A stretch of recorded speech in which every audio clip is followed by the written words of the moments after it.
नमस्कार दोस्तों, रंगमंच कहानियों में आपका स्वागत है।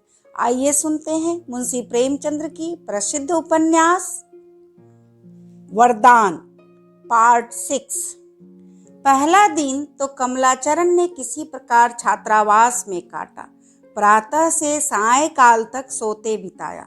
दूसरे दिन ध्यान आया कि आज नवाब साहब और तिरखे मिर्जा के बटेरों में बड़ाऊ जोर है। कैसे कैसे मस्त पट्टे हैं, आज उनकी पकड़ देखने के योग्य होगी। सारा नगर फट पड़े तो आश्चर्य नहीं।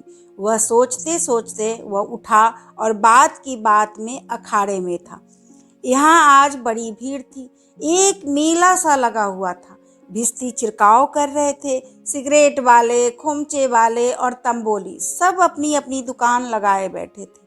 नगर के मनचले युवक अपने हाथों में बटेर लिए या मखमली अड्डों पर बुलबुलों को बैठाए मटर गश्ती कर रहे थे। कमलाचरण के मित्रों को यहाँ क्या कमी थी। लोग उन्हें खाली हाथ देखते तो पूछते, अरे राजा साहब, आज हाथ खाली कैसे? इतने में मियाँ सैयद, मजीद, हमीद आदि सब नशे में चूर, सिगरेट के धुएं भका भक उड़ाते दिख पड़े। कमलाचरण को देखते ही सब के सब सरपट दौड़े और उससे लिपट गए। मजीद, आज तुम कहाँ गायब हो गए थे यार? कुरान की कसम, मकान के सैकड़ों चक्कर लगाए होंगे। राम सेवक, आजकल आनंद की रातें हैं भाई, आंखें नहीं देखते हो, नशा सा चढ़ा हुआ है। चंदूलाल, चैन कर रहा है पट्टा। जब से सुंदरी घर में आई उसने बाजार की सूरत तक नहीं देखी। जब देखिए घर में घुसा रहता है। खूब चैन कर ले यार। कमला, चैन क्या खाक करूं, यहाँ तो कैद में फंस गया। 3 दिन से बोर्डिंग में पड़ा हुआ हूँ। मजीद, अरे खुदा की कसम। कमला, सच कहता हूँ, परसों से मिट्टी पलीद हो रही है। आज सबकी आंख बचा कर निकल भागा। राम सेवक, खूब उड़े। वह छुछुंदर सुपरिटेंडेंट झल्ला रहा होगा। कमला, यह मार्के का जोर छोड़कर किताबों में सिर कौन मारता? सैयद, यार आज उड़ आए तो क्या, सच तो यह है कि तुम्हारा वहाँ रहना आफत है। रोज तो ना आ सकोगे और यहाँ आए दिन नई सेर, नई नई बहारें। कल लाल डिग्गी पर, परसों प्रेंट पर, नरसों बेरों का मेला। कहाँ तक गिनाऊं, तुम्हारा जाना बुरा हुआ। कमला, कल की कटाव तो मैं जरूर देखूंगा, चाहे इधर की दुनिया उधर हो जाए। सैयद, और बेरों का मेला न देखा तो कुछ न देखा। तीसरे पहर कमलाचरण मित्रों से विदा होकर उदास मन छात्रावास की ओर चला। मन में एक चोर सा बैठा हुआ था। द्वार पर पहुंचकर झांकने लगा कि सुपरिटेंडेंट साहब न हो तो लपक कर कमरे में हो रहूं, तो यह देखता है कि वह भी बाहर ही की ओर आ रहे हैं। चित्त को भली भांति दृढ़ करके भीतर बढ़ा। सुपरिटेंडेंट साहब ने पूछा, अब तक कहाँ थे? एक काम से बाजार चला गया था। यह बाजार जाने का समय नहीं है। मुझे ज्ञात नहीं था, अब ध्यान रखूंगा। रात्रि को जब कमला चारपाई पर लेटा तो सोचने लगा, यार आज तो बच गया, पर उत्तम तभी हो कि कल बचूं और परसों भी महाशय की आंख में धूल डालूं। कल का दृश्य वस्तुतः दर्शनीय होगा। पतंग आकाश में बातें करेंगी और लंबे लंबे पेच होंगे। यह ध्यान करते करते सो गया। दूसरे दिन प्रातःकाल छात्रावास से निकल भागा। सहृदयगुण लाल डिग्गी पर उसकी प्रतीक्षा कर रहे थे। देखते ही गदगद हो गए और पीठ ठोकी। कमलाचरण कुछ देर तक तो कटाव देखता रहा, फिर शौक चर्राया कि क्यों न मैं भी अपने कनकौए मंगवाऊं और अपने हाथों की सफाई दिखलाऊं। सैयद ने भड़काया, बद कर लड़ाओ, रुपए हम देंगे। चट घर पर आदमी दौड़ा दिया। पूरा विश्वास था कि अपने मांझे से सबको परास्त कर दूंगा, परंतु जब आदमी घर से खाली हाथ आया तब तो उसकी देह में आग सी लग गई। हंटर लेकर दौड़ा और घर पहुंचते ही कहारों को एक ओर से सटर सटर पीटना आरंभ किया। बेचारे बैठे हुक्का तमाकू कर रहे थे। निरपराधों पर अचानक हंटर पड़े तो चिल्ला चिल्ला कर रोने लगे। सारे मोहल्ले में कोलाहल मच गया। किसी की समझ में ही न आया कि हमारा क्या दोष है। वहां कहारों की भली भांति सत्कार करके कमलाचरण अपने कमरे में पहुंचा, परंतु वहां की दुर्दशा देखकर क्रोध और भी प्रज्वलित हो गया। पतंग कटे हुए थे, चरखियां टूटी हुई थी और मांझे की लच्छियां उलझी पड़ी थी, मानो किसी आपत्ति ने इन यवन योद्धाओं का सत्यानाश कर दिया था।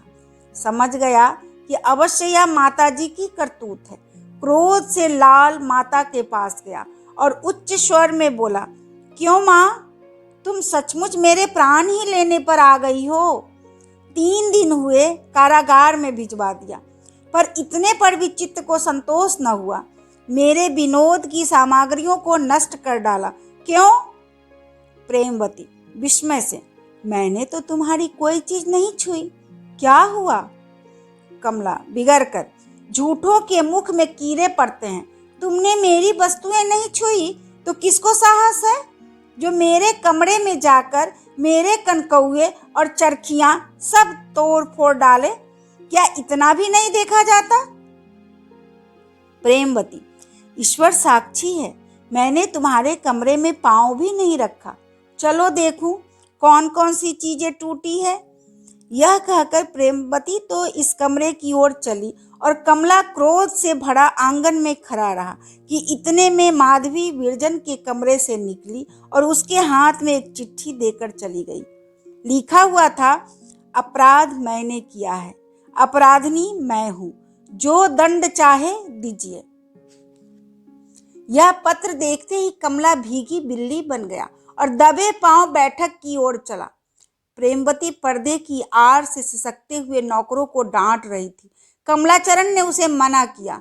उसी क्षण कुछ और कनकौए जो बचे हुए थे स्वयं फाड़ डाले, चरखियां टुकड़े टुकड़े कर डाली और डोर में दिया सलाई लगा दी।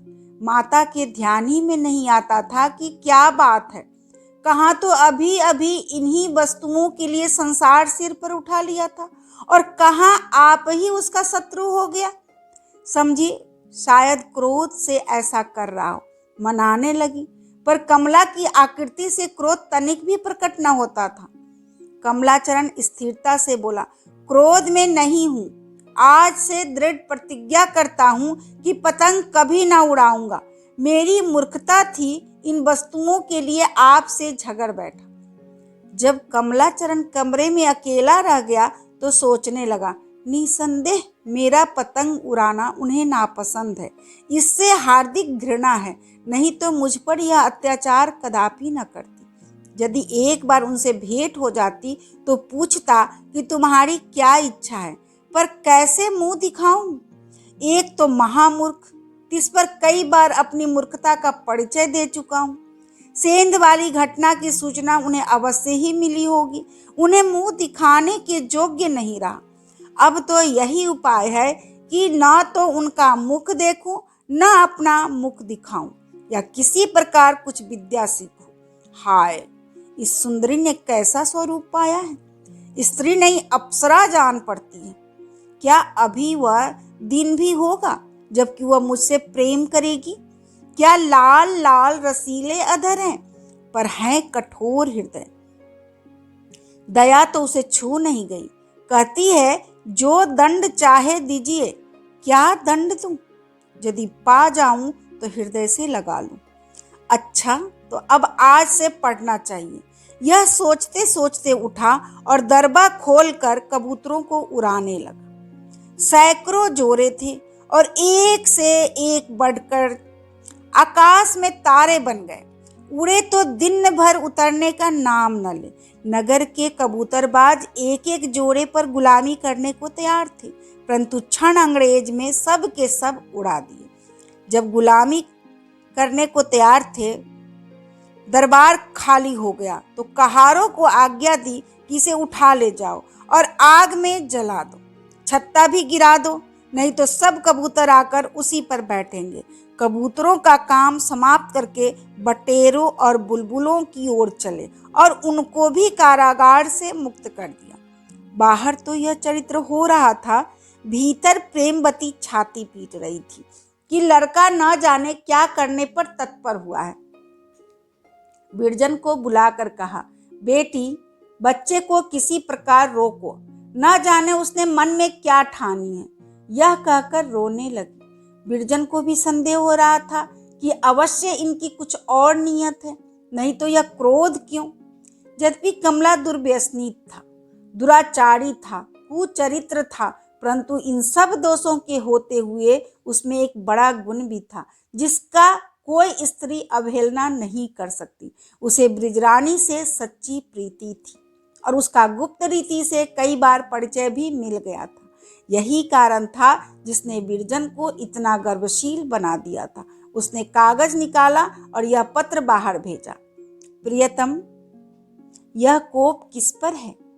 केवल इसलिए कि मैंने 2-3 कनकौए फाड़ डाले। यदि मुझे ज्ञात होता कि आप इतनी सी बात पर ऐसे क्रुद्ध हो जाएंगे तो कदापि उन पर हाथ न लगाती, पर आप तो अपराध हो गया। क्षमा कीजिए, यह पहला कसूर है। आपकी ब्रिजरानी। कमलाचरण यह पत्र पाकर ऐसा प्रमोदित हुआ मानो सारे जगत की संपत्ति प्राप्त हो गई। उत्तर देने की इच्छा हुई पर लेखनी ही नहीं उठती थी। न प्रशस्ति मिलता था, न प्रतिष्ठा, न आरंभ का विचार आता, न समाप्ति का। बहुत चाहते हैं कि भावपूर्ण लहलहाता हुआ पत्र लिखूं, पर बुद्धि तनिक भी नहीं दौड़ती। आज प्रथम बार कमलाचरण को अपनी मूर्खता और निरक्षरता पर रोना आया। शोक, मैं एक सीधा सा पत्र नहीं लिख सकता। इस विचार से वह रोने लगा और घर के द्वार सब बंद कर लिए कि कोई देख न ले। तीसरे पहर जब मुंशी श्यामाचरण घर आए तो सबसे पहली वस्तु जो उनकी दृष्टि में पड़ी वह आग का अलाव था। विस्मित होकर नौकरों से पूछा, यह अलाव कैसा है? नौकरों ने उत्तर दिया, सरकार, दरबा जल रहा है। मुंशी जी घुरक कर, इसे क्यों जलाते हो? अब कबूतर कहाँ रहेंगे? कहार, छोटे बाबू की आज्ञा है कि सब दरबे जला दो। मुंशी जी, कबूतर कहाँ गए? कहार, सब उड़ा दिए, एक भी नहीं रखा। कनकौए सब फाड़ डाले, डोर जला दी, बड़ा नुकसान किया। कहारों ने अपनी समझ में मारपीट का बदला लिया।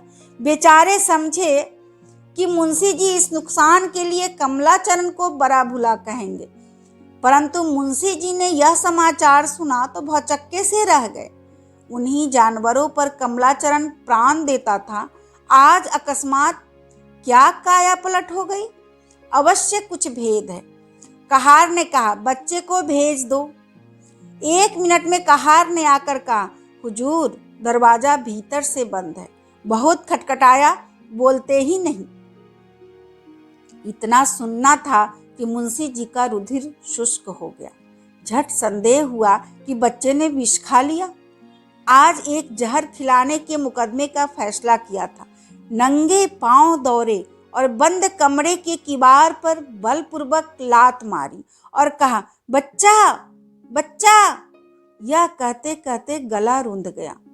कमला पिता की वाणी पहचान कर झट उठा और अपने आंसू पोंछकर किवाड़ खोल दिया, परंतु उसे कितना आश्चर्य हुआ जब मुंशी जी ने धिक्कार फटकार के बदले उसे हृदय से लगा लिया और व्याकुल होकर पूछा, बच्चा, तुम्हें मेरे सिर की कसम, बता दो, तुमने कुछ खा तो नहीं लिया? कमलाचरण ने इस प्रश्न का अर्थ समझने के लिए मुंशी जी की ओर आंखें उठाई तो उनमें जल भरा था। मुंशी जी को पूरा विश्वास हो गया कि अवश्य विपत्ति का सामना हुआ। एक कहार से कहा, डॉक्टर साहब को बुला ला, कहना अभी चलिए। जब जाकर दुर्बुद्धि कमला ने पिता की इस घबराहट का अर्थ समझा, दौड़कर उनसे लिपट गया और बोला, आपको भ्रम हुआ है, आपके सिर की कसम, मैं बहुत अच्छी तरह हूँ। परंतु डिप्टी साहब की बुद्धि स्थिर न थी। समझे यह मुझे रोक कर विलंब करना चाहता है। विनीत भाव से बोले, बच्चा, ईश्वर के लिए मुझे छोड़ दो, मैं संदूक से एक औषधि ले आऊं। मैं क्या जानता था कि तुम इस नियत से छात्रावास में जा रहे हो? कमला, ईश्वर को साक्षी मानकर कहता हूँ, मैं बिल्कुल अच्छा हूँ। मैं ऐसा लज्जावान होता तो इतना मूर्ख क्यों बना रहता। आप व्यर्थ ही डॉक्टर साहब को बुला रहे हैं। मुंशी जी कुछ कुछ विश्वास करके तो किवाड़ बंद कर क्या करते थे। कमला भीतर से एक पत्र आया था, उत्तर लिख रहा था। मुंशी जी और ये कबूतर वगैरह क्यों उड़ा दिए। कमला इसलिए कि निश्चिंतता पूर्वक पढ़ूं। इन्हीं बखेरों में समय नष्ट होता था। आज मैंने इनका अंत कर दिया। अब आप देखेंगे कि मैं पढ़ने में कैसा जी लगाता हूँ। अब जाके डिप्टी साहब की बुद्धि ठिकाने आई। भीतर आकर प्रेमवती से समाचार पूछा तो उसने सारी रामायण कह सुनाई। उन्होंने जब सुना कि बिरजन ने क्रोध में आकर कमला के कनकौए फाड़ डाले और चरखियां तोड़ डाली तो हंस हंस पड़े और कमला के विनोद के सर्वनाश का भेद समझ में आ गया। बोले, जान पड़ता है कि बहू इन लाला जी को सीधा करके छोड़ेगी। अभी आप सुन रहे थे मुंशी प्रेमचंद्र की प्रसिद्ध उपन्यास वरदान। धन्यवाद।